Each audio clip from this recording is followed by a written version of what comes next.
The OnePlus 9 Pro. This is the first phone in a while that's piqued my interest, and it all has to do with this little guy down here, co-developed with Hasselblad.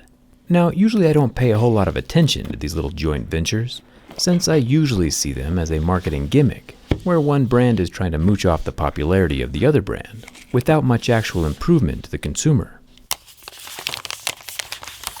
But this time seems a little different. For one, OnePlus is dropping $150 million over the next 3 years to improve their mobile cameras, and that's a big deal. And for two, Hasselblad is just pretty cool. One of Hasselblad's more notable ventures was with NASA and the Apollo missions. The cameras weren't digital back in those days, so NASA took a specially adapted Hasselblad camera into space, along with a roll of film that allowed for 70 pictures. Imagine taking only 70 pictures on the trip of a lifetime into outer space.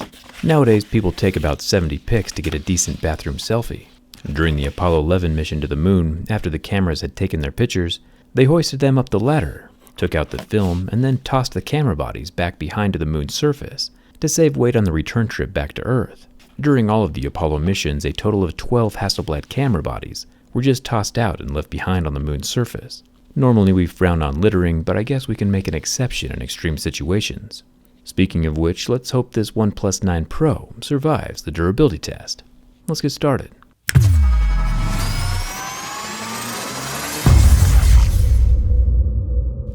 Right off the bat, the most noticeable thing on this OnePlus 9 Pro is the camera bump, with its quad cameras, and the very noticeable Hasselblad logo across the lens. Then of course we have the highly reflective glass back panel.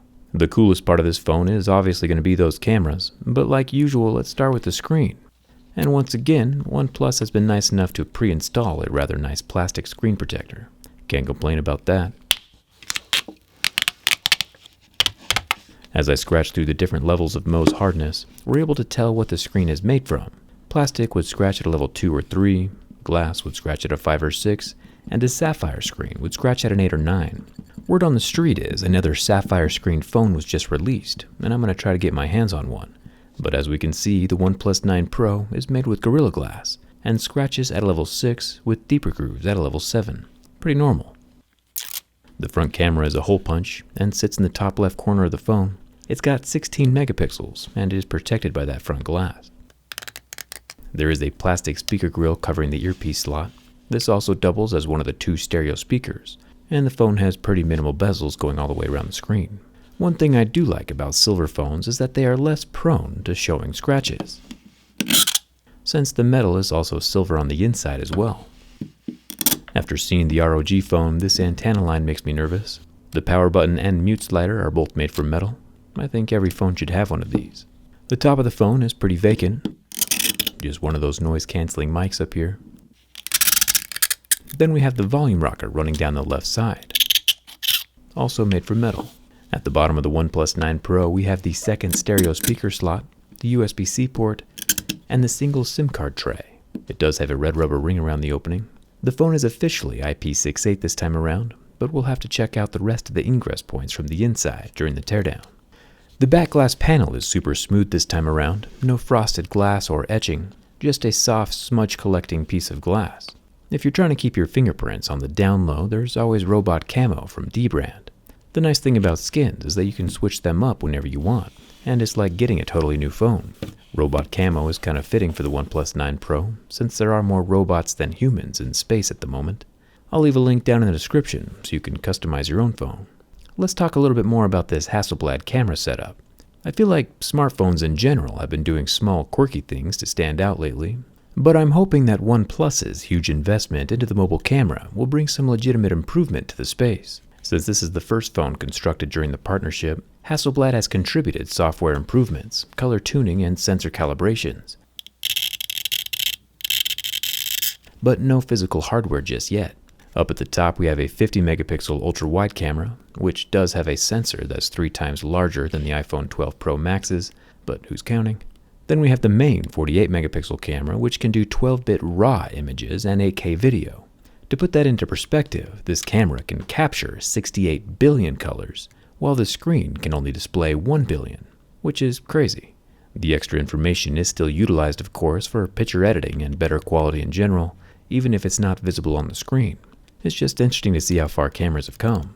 The main camera also works alongside a dedicated 2 megapixel monochrome camera down here. Then we have the 3x zoom 8 megapixel telephoto camera over here with the dual colored LED flash. We'll talk more about the cameras when we can see them from the inside. Before we can get to the screen, I haven't had a lot of luck recently with the under-screen fingerprint scanners. They don't consistently read my fingerprints.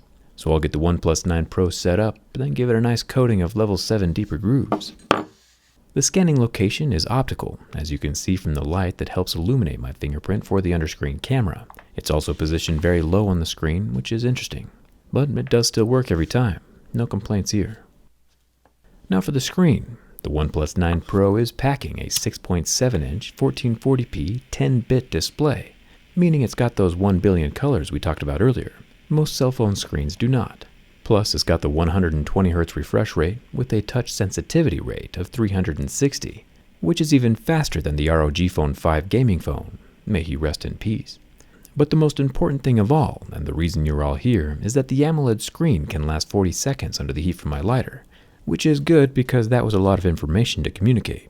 It's a powerful flagship of a phone, and with that, the 9 Pro does have a flagship of a price. The last thing we have left is to check the structural integrity. Rumor has it there are 2 batteries inside of this thing, and the last dual battery phone we tested didn't do so well. When bent from the back, this OnePlus 9 Pro does have a slight curve, but locks out and does not crack, kink, or break. Flipping it to the front, it once again locks out and stops bending. Not too shabby. My fingers are pretty happy there are no glass shards this time around.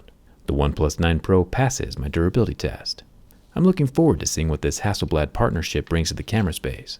If Hasselblad is creative enough to work with NASA, I'm looking forward to seeing what they can do with OnePlus. And when you see that Hasselblad logo, just remember there are 12 Hasselblad cameras just chilling on the surface of the moon, free for the taking. All you gotta do is go get them. Hit that subscribe button if you haven't already. Come hang out with me on Instagram and Twitter. And thanks a ton for watching. I'll see you around.